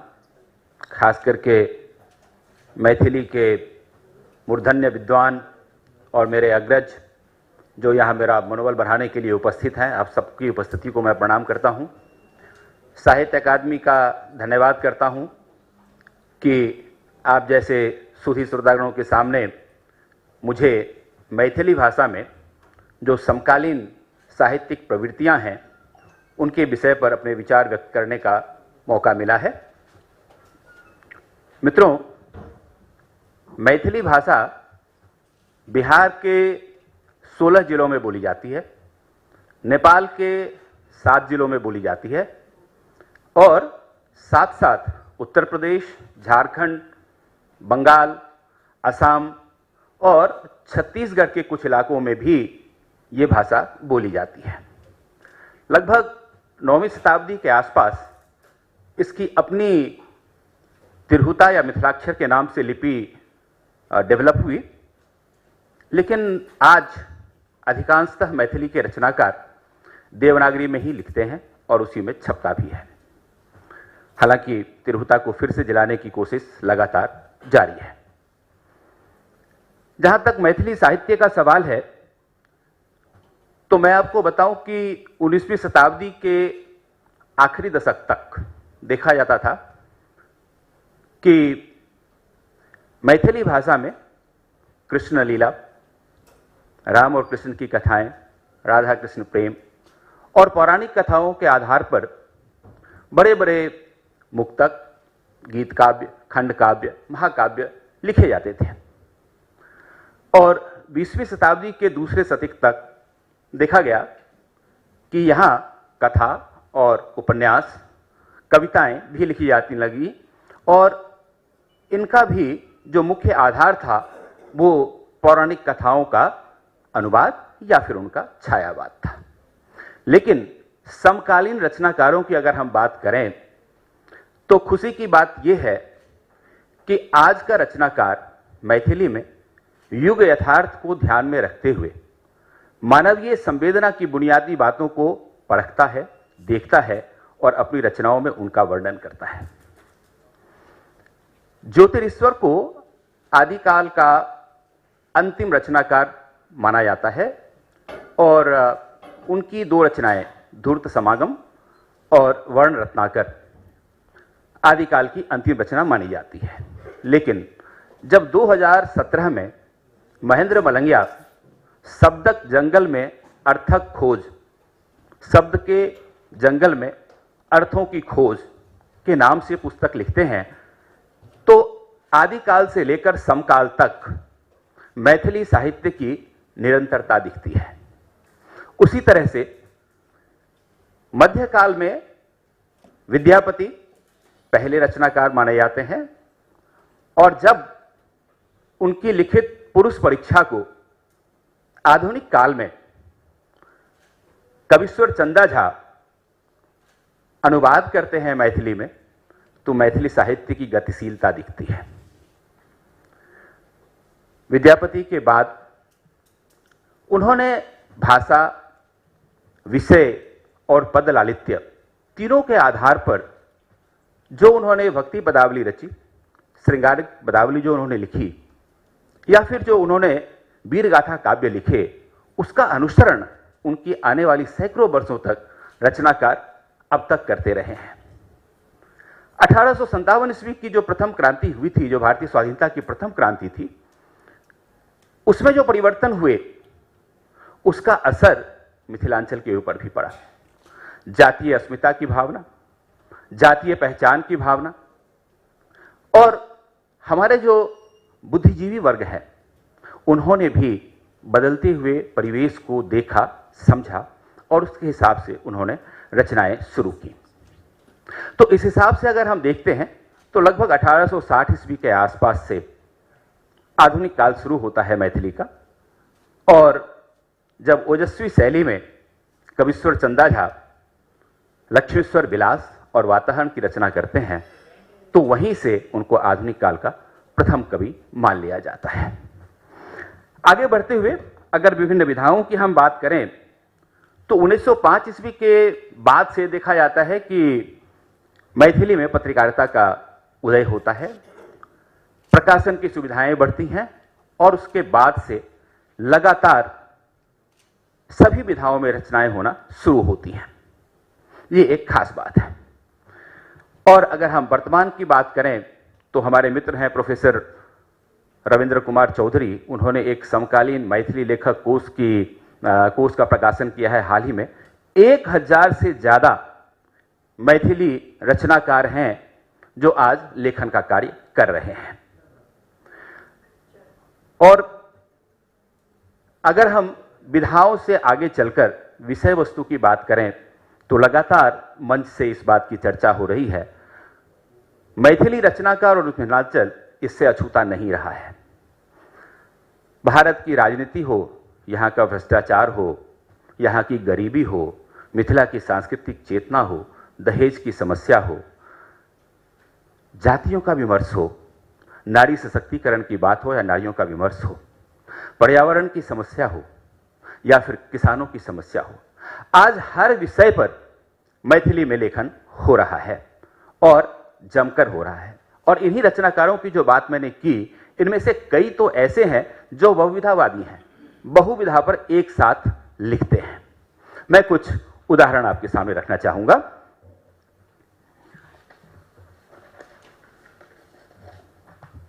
मेरा सौभाग्य है कि मैथिली के 2-3 मूर्धन्य साहित्यकार आज हॉल में उपस्थित हैं। प्रोफेसर बीना ठाकुर जब परिणीता लिखती हैं, ये 12 कहानियों का एक संग्रह है और आम लोगों के जीवन से जुड़ा हुआ है। इसमें बुजुर्गों की भी समस्याएं वर्णित हैं, इसमें प्रवासी भारतीयों की जो समस्याएं हैं वह भी वर्णित हैं और पुरानी और नई पीढ़ी के बीच की सोच का जो अंतर है वह भी बहुत ही सूक्ष्मता के साथ इस कथा संग्रह में वर्णित है। उसी तरह से प्रोफेसर अशोक अविचल हैं, जब 125 कथाओं का एक कथा संग्रह कथा पारस के नाम से प्रकाशित करते हैं तो वैश्वीकरण का जो प्रभाव है और उसका जो दुष्प्रभाव है उसकी चर्चा से लेकर के जो गांव के अंदर किसानों की समस्याएं हैं, मजदूरों की समस्याएं हैं, नारियों के सम्मान की बात होती है, नारियों को सशक्तिकरण की बात होती है, हर विधा के ऊपर उनकी लेखनी चलती है। हमारे यहां गीत लिखने की परंपरा बहुत पुरानी है और जब बुद्धिनाथ मिश्र जी क्यों नहीं दई छै आग लिखते हैं, हर घर में पढ़ा जाता है, हर घर में ऐसे संग्रह हमारे यहां होते हैं। डॉक्टर शेफालिका वर्मा जब यात्रा प्रसंग लिखती हैं, यायावरी, एक काव्यात्मक शैली में लिखा हुआ ये पुस्तक है जिसमें भारत के यूनिटी इन डाइवर्सिटी को दिखलाया गया है। और वहीं पर सुभाष चंद्र यादव जब लिखते हैं अपना यात्रा वृत्तांत, जो वो विदेश से होकर आते हैं तो उसका नाम रखते हैं जतरा, जिसको हिंदी में हम लोग कहते हैं यात्रा। प्रोफेसर हरिमोहन झा जब विमर्श करते हैं ब्राह्मणवाद के ऊपर तो उनकी बहुत प्रसिद्ध पुस्तक है खटर का तरंग। यदि कई लोगों ने पढ़ा होगा इसको, काफी कई भाषाओं में इसका अनुवाद भी है। तो वो ब्राह्मणवाद के ऊपर करारा प्रहार करते हैं। और उषा किरण खान जब भामती लिखती हैं तो ये एक अविस्मरणीय प्रेम कथा बन पड़ती है। और लिली रे जब रोगिणी लिखती हैं तो देखा जाता है कि इसकी जो हीरोइन है रेणु विधवा है और उस जमाने में वैधव्य कितना कलंकित शब्द माना जाता था, हम आप इस बात से बहुत अच्छी तरह से परिचित हैं। लेकिन जब वो मृत्यु की जगह जीवन को चुनती है तो आने वाले सैकड़ों सालों में महिलाओं के लिए एक आदर्श के रूप में खड़ी होती है। एक बहुत ही इंपॉर्टेंट जो हमारे यहाँ विषय है वो आत्मकथा का है। प्रायः सभी नामचीन कथाकार, एक ऐसा समय आता है जब वो अपनी आत्मकथा लिखते हैं। और बड़ी खास बात है कि मैथिली में जब हरिमोहन झा लिखते हैं जीवन यात्रा, और जब शेफालिका वर्मा लिखती हैं किस्त किस्त जीवन, तो इन आत्मकथाओं को साहित्य अकादमी पुरस्कार मिलता है। और निश्चित रूप से आने वाली जो हमारी पीढ़ी है उसको एक मोटिवेशन, एक मनोबल मिलता है कि विभिन्न विधाओं पर और विभिन्न विषयों पर मैथिली में रचना हो सकती है। समालोचना के क्षेत्र में प्रोफेसर रमानाथ झा का बहुत बड़ा काम किया हुआ है और उनकी परंपरा को आगे बढ़ाते हैं। जब तारानंद वियोगी, देवशंकर नवीन, अशोक अविचल समालोचना के क्षेत्र में बड़ा ही महत्वपूर्ण कार्य करते हैं। तो दोस्तों, आज 21वीं शताब्दी में मैथिली साहित्य में कोई भी ऐसी विधा नहीं है या कोई भी ऐसा विषय नहीं है जिस पर रचना नहीं हो रहा है। और इस तरह से मिथिलांचल और मैथिली भारतीय साहित्य के साथ कदम से कदम मिलाकर आगे बढ़ रही है। तो निश्चित रूप से सिर्फ मैथिली के लिए नहीं, पूरे भारतीय साहित्य के लिए एक अत्यंत सुख का विषय बनता है। आप सब लोगों का हार्दिक धन्यवाद।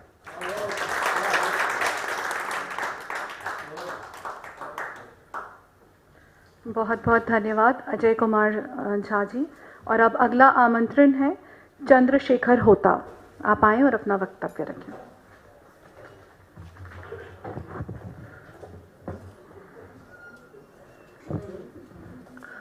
Distinguished chairperson, fellow panelists, and the great luminaries sitting in front of me. Friends, I really feel fortunate to be a part of this literary Mahakumbha. Particularly, you can call it a Mahakumbha because from all states the great literary writers are being present here. So I feel very happy, fortunate. ये जो काव्य वाङ्मय परंपरा भोपाल का रही है, यहाँ मेरा योगदान, ये मेरा सौभाग्य है। इसीलिए मैं साहित्य अकादमी को तहे दिल से बहुत बहुत शुक्रिया अदा करता हूँ एवं धन्यवाद देता हूँ। Today's topic is contemporary literary trend, and I would like to speak something on Odisha.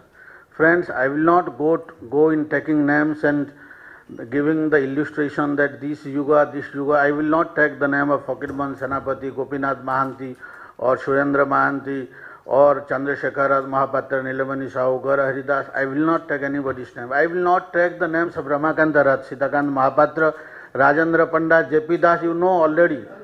I will not take anybody's name. But I will say 20 years, last 20 years of trend, because this yuga is our inspiration. What is living with us? What is the contemporary trend? I will speak in front of you. Before going to this topic, two things just struck to my mind. What is contemporary? And what is contemporary trend in literature? For me, in literature and for a writer, there should not be any ism. A writer is a free man. A writer is a rare species. We just clarify for the sake of professionalism, for the sake of our literary taste, that this ism, that ism, modernity, postmodernity, and feminism, Dalit discourse or Adivasi discourse. But the writer is the same. Therefore, the contemporary writing should not be categorized into any ism or any bother, any fixed pre-notional thing. And the second thing what struck to my mind is that what in the last session our chairman pointed out, the classical is also a contemporary one. Because if I give the example of Bhagavat of Jagannath Das, it is the most contemporary text one can ever read and one can ever elucidate with. Because Bhagavat, may it be Bhagavat or my Assamese friend are there, may it be the Bhagavat of Chaitanya Dev or Ramayana or Kamman or anybody, that classical text has really a contemporary touch that has broken the so-called domination of Sanskrit, domination of Brahmanism, and that has come up to a great level talking about the self. Therefore, these two things I would like to mention, and I would just give the trends. What are the trends we are looking at Odia literature? Friends, I must remember you that in Vedic age, the nature was the content of our writing. Dhyo Shanti Prithvi Shanti waiting. Later on, God and goddesses become the component of our writing. Mitra, Varuna, Krishna, Ram, everything. Then we came to Raja and Rani, kings and princes. And there are innumerate discussions. Kalidas, everybody also talks about, everybody has given the concept of there is a Raja, may it be Raghuvansam, may it be any place. Sriyapati, Srimati, Sasitu Jagat, Sanskrit says. And then again we come to the social revolution. Then come to freedom movement, the Gandhian consciousness, the self-consciousness, the notional consciousness. And surpassing all these, what the contemporary Odia writing tells us, gives us, is forget all these. Now the single point of agenda is individual, individual and individual. Nothing else. It is the individual's life.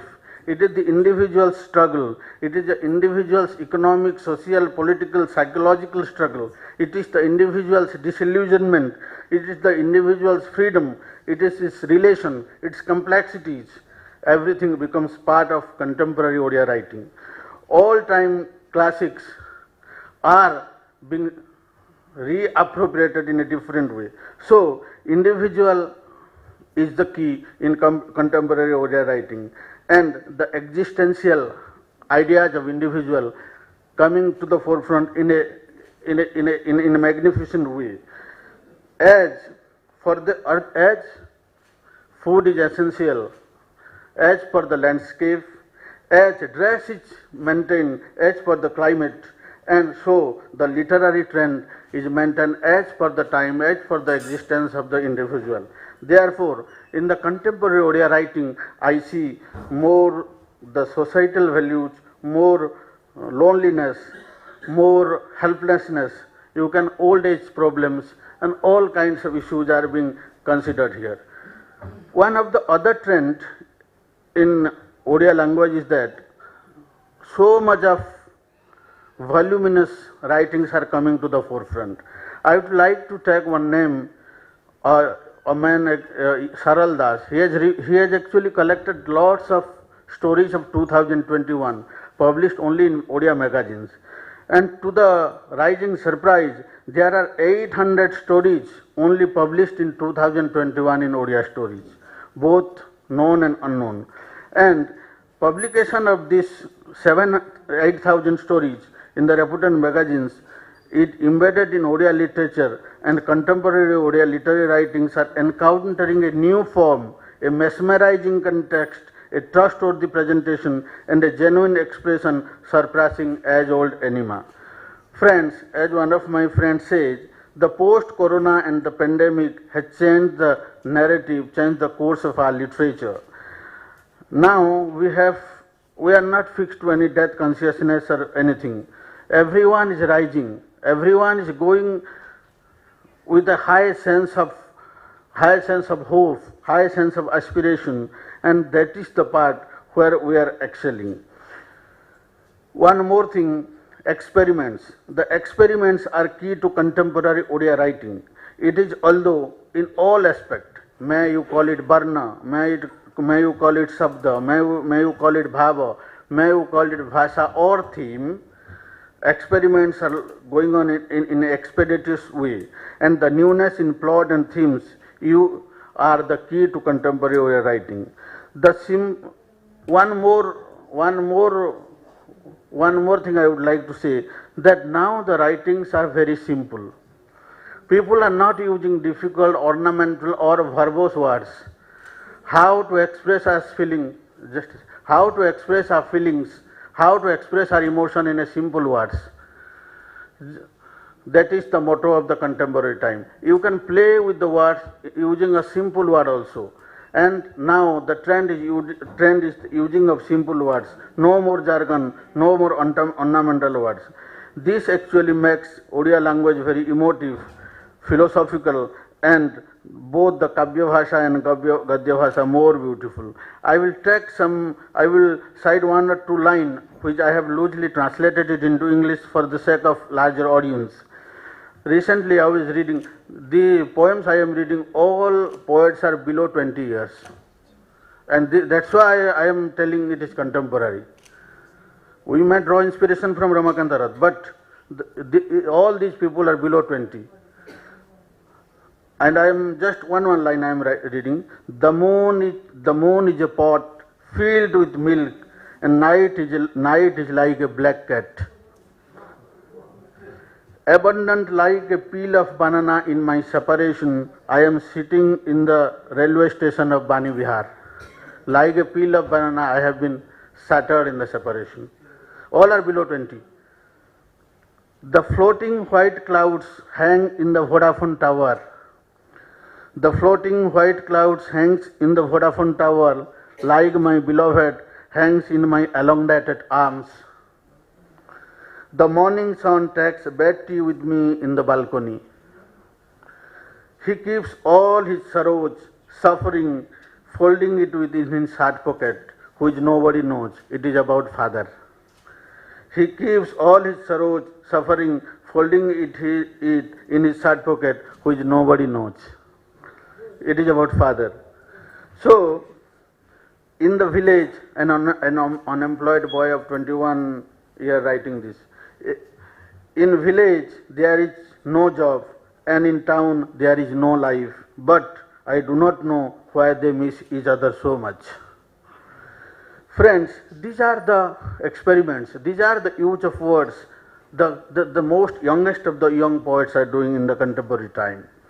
So, what our anchor was telling, advent of technology was the integral part of Odia writing now. Most of the Odia writers, you all knowing them, reputed writers, they are now writing in Facebook. Krishnaji may be knowing better. So, most of the Odia serious writers, Sahitya Academy Award, Jnanapitha Award, all are writing in Facebook. All are maintaining blog. All are maintaining the digital record. So, e-magazine, blogs, site, web page, this has become the part of contemporary Odia writing. And all, starting from this Fulbama to Chandrayaan, everything has become the part of it. And Facebook is giving them so much of content. It has both become a sadhya and sadhana for them.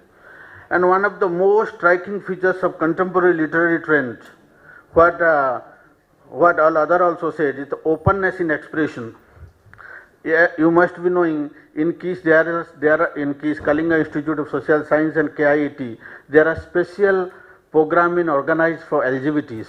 Last time we saw about Meera Parida and Sadhana Mishra, their performance, it was so heart-touching. They were all LGBTs. So, openness in expression has been key to Odia literature.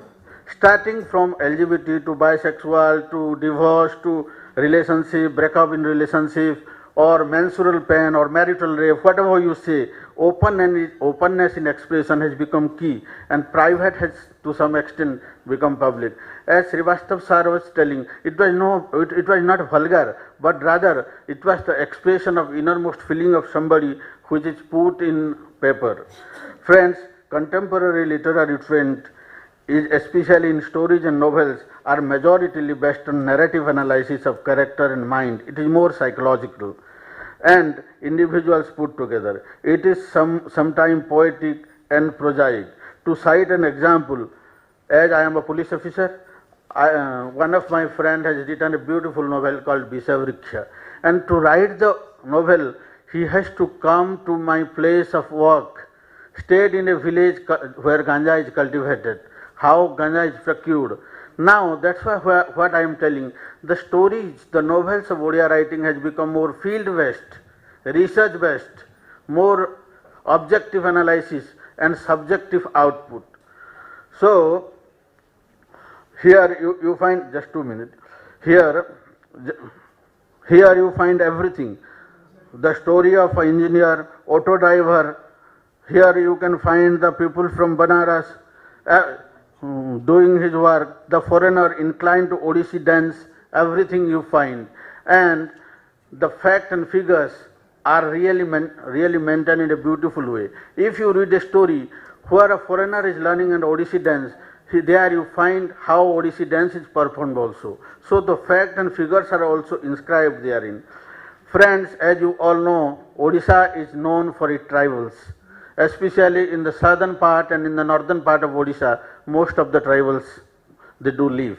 And our Honorable President, Draupadi Murmu, is from the northern part of Odisha, from Santal community. Likewise, in the southern part also, there are many tribes, and Odia literary contemporary writing is read with that tribal words, that tribal feelings, that tribal imagery, that tribal feeling. And it is very difficult to translate that tribal words into Odia, into English. That is very rough. And coming of that dialectics, local folk, to mainstream Odia language is nothing but a contribution to the mainstream Odia language, and it has enriched the whole of the Odia language, Odia literature. This is the most striking part. Adivasi words, Adivasi folktales, Adivasi their myth, Adivasi god, Adivasi goddesses, everything. One of the recent poems I was reading about Hamba, you must be asking what is Hamba. You must be telling that some cow, the cow's sound is Hamba, but no. Hamba is a form of food which the tribals prepare. It is nothing but the biryani of the Adivasis. They put everything together and they eat. That kind of narrative is now built in Odia literature. So, as I got the indication of our anchor, I must conclude and I must put forward the point, because मेरा भी इतना शक्ति नहीं है कि मैं आपको विरक्ति कर सकूं. So I would like to conclude the most important literary trend of contemporary literary discourse is the use of local dialects like many. And to summarize, I say the contemporary literary trend in Odisha is one, openness in expression, search of Odia identity, like cult, like Jagannath, roots, monarch, aesthetics, and all other things. Use of simple words and play of words, and in a simple way, psychological, narrative, field-based research, and objective analysis of stories and novels, technology-driven literary scenario, the content trend question establishment, and the portray of all other things, starting from migration, starting from English.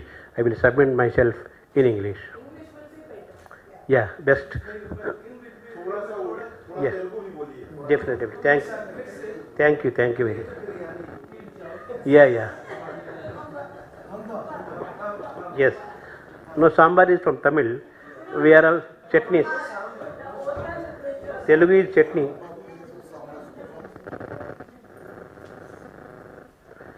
నీలాంబుజారామ కేళీ మరాళమై సామేన Shankara స్వామి వెలయ పవలు రాతిరిసేయు భద్ర తాటంకముల్ దర్హాసరుచి ధగధగ వెలుంగ త్రయ్యంతవేణి పద్మధురాణి హరిరాణి చెలికారమున కెలంకుల మెలంగ కెంగేలి రాచిల్క కీరార్ధ మెసరేగి ప్రణవక్షరార్ధం ఉపన్యసింప కమ్ర ముక్తాఫలా అమలగ గణవాహినీపయఃకణ పంక్తి వందేయటంచు విఘ్నపతి పూజనమునర్ప విశ్వభరణ దీక్ష నెలకొన్న దేవికిదే నమస్సు.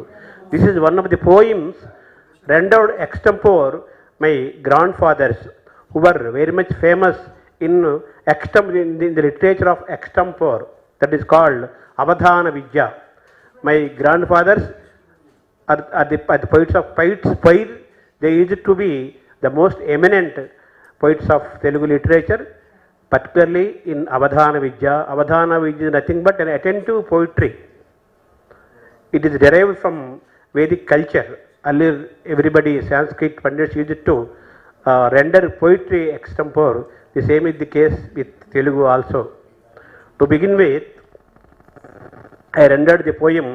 It was rendered by my grandfathers. It is almost 120 years old in an Asthan. Telugu language is mostly derived from Sanskrit and Prakrit. That's why we can spell, we can sound Sanskrit words so profoundly. That's the spirit, that is the strength of our Telugu language, I can say. As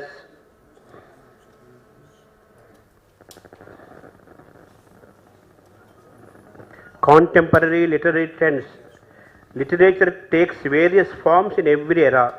That's the most natural evolution. It is subject to many influences that the story, that history tells us.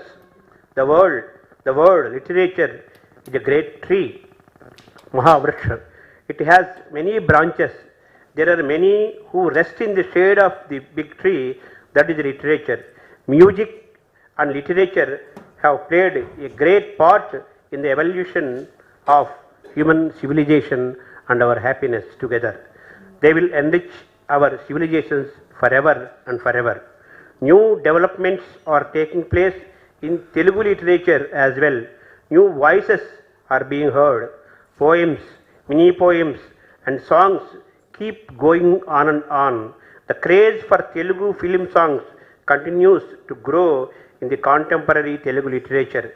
There is a growing culture of youth becoming film lyricists. There is no shortage of stories in this period. Otherwise, it should be said that the literature is lagging behind. Readers and publishers are also feeling the pinch of lack of great novels lately. The poem means Pajyam in Telugu. The poem continues to reverberate in the journey of Telugu literature. The youth are also very much attracted to the process of writing poetry. Mainly, the youth of this generation is growing infatuated with the Avadhana Vidya, what I rendered earlier. I rendered a poem for my grandfather's poetry. Practicing Avadhanam, Avadhana means attention. Avadhanam, the youth are also attracted very much towards this. Practicing Avadhanam while continuing with regular studies has become as a present day trend. The youth who were born and brought up in foreign countries and are studying there also learning and performing Avadhana Vidya very well. That is the sign of the latest generation. With the rise of social media, the tendency to express opinions has increased. They use social media extensively to express their views on any topic. In addition to literary groups, literature is also popular in individual broadcast groups. Material diversity exists in this age as it has always existed. Especially contemporary elements stand out as the main literature elements. Politics, social issues, spirituality are increasingly circulating as literature. Like earlier, love songs are not coming up now. Emotions continue to come up as poetic objects. Reading of books is decreasing. If you don't read the works of earlier poets and writers, you can't find maturity in the writings of the writers. Literary writing in the new generation is not what it used to be. If not, literacy has increased regardless of book reading today. Out of that, some are choosing literature. From the tribals to the city people, many are becoming participants in the world of literature. That is a good development. The educational system has changed. The position of mother tongue is diminishing. The environment in which today's generation expresses itself in its mother tongue is being questioned. Currently, the place of criticism in literature is diminishing. Literary critics don't come forward much to make reasonable criticism except praise and compliments. The tendency to cover up seems to be prominent. When it comes to poetry, there are many varieties such as haikus, nanis, wings, ravas, manipusas, moggas, etc. After that, in these 10 or 12 years, nanos, ravas are becoming so prominent. Mother tongues are worshipped more in foreign countries like America than at home. Jai Hind.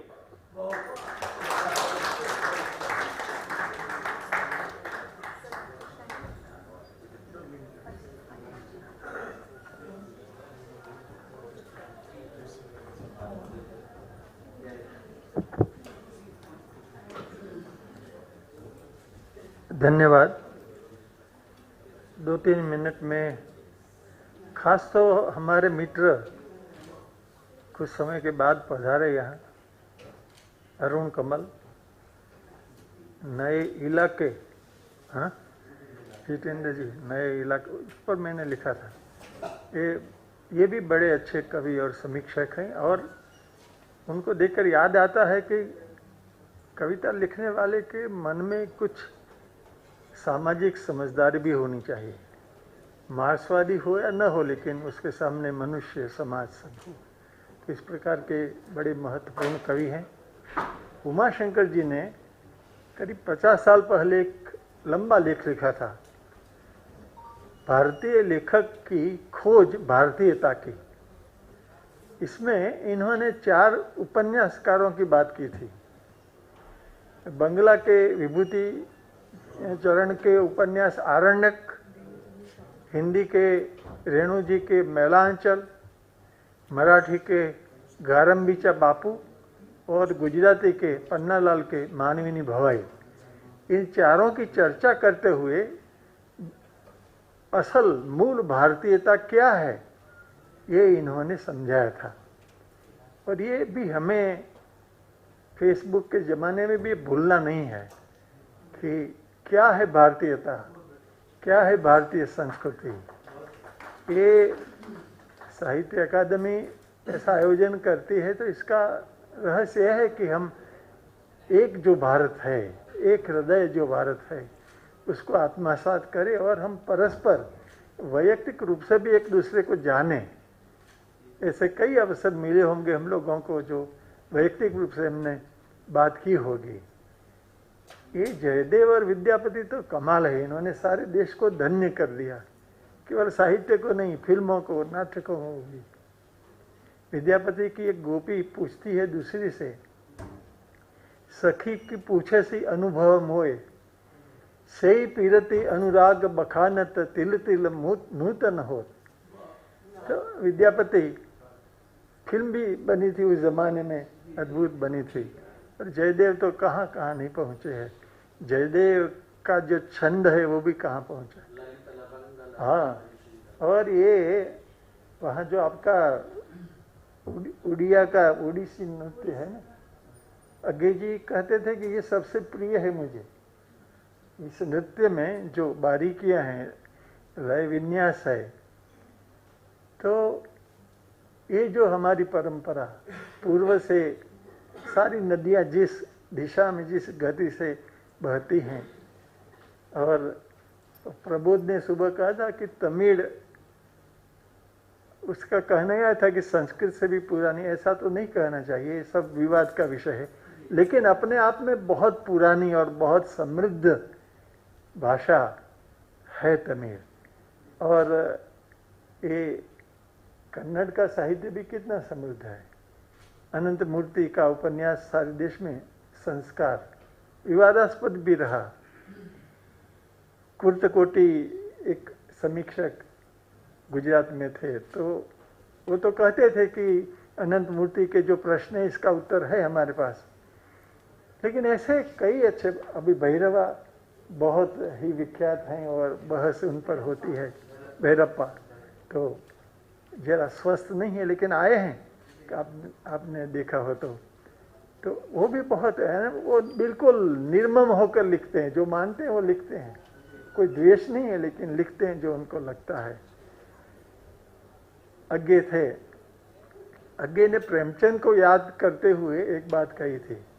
इस sex की बात मित्रों ने कही तो प्रेमचंद जी का एक वाक्य था, सेक्स सुई है जिससे आप सी भी सकते हैं और चुभो भी सकते हैं। सेक्स सुई है जिससे आप सिलाई भी कर सकते हैं और चुभो भी सकते हैं। अज्ञे जी का एक वाक्य मुझे बहुत प्रिय है, वही एकांत सच्चा है जिसे सब छू सकें। वही एकांत सच्चा है जिसे सब। अज्ञे तो अज्ञे क्या बम बनाने वाले थे, चंद्रशेखर के मित्र थे, और क्या थे, इतने विराट लोग थे। आप देखेंगे तो यहाँ कई फोटोग्राफ में भी ऐसे लोग आपको दिखाई देंगे। अज्ञे बुद्धदेव बसु, उमाशंकर, कारंत, ये अद्भुत लोग थे, विद्वान थे, प्रजा के साथ जुड़े हुए थे, निर्भय थे। सबसे बड़ी बात जो है वो लेखक का निर्भय होना, ज्ञान जैसा भयमुक्त, जो ज्ञान भयमुक्त है, चित्त स्वतंत्र है। रविनाथ की पंक्ति, चित्त जैसा भय शून्य, उच्च जैसा शिव। तो हमें आज के प्रवाहों की बात करते करते हमारी जो विरासत है, वो पंजाबी के लेखक थे न सुबह, तो इतनी बातें वो पंजाबी के संदर्भ में भी ले आए, तो बड़ा रसप्रद है। ये केवल शुष्क बौद्धिकता नहीं है, आनंद आता है सब सुनते हुए। एक सुझाव ये है कि भविष्य में कहाँ कृष्ण जी कहाँ चले गए, नहीं तो भाई एक भविष्य के लिए सूचना है कि जो संचालक जैसे डॉक्टर सिंह हैं, संचालक ऐसे रखने चाहिए जो देखने में भी इतने अच्छे हों। धन्यवाद।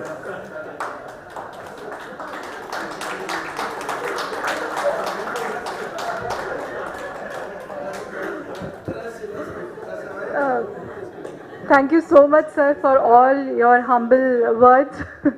And I thank you, the people sitting on the dais, all the eminent speakers here and there, out in the audience. You all are the eminent audience as well. So thank you so much for your cooperation, for your time, and I hope we'll meet tomorrow. Thank you so much.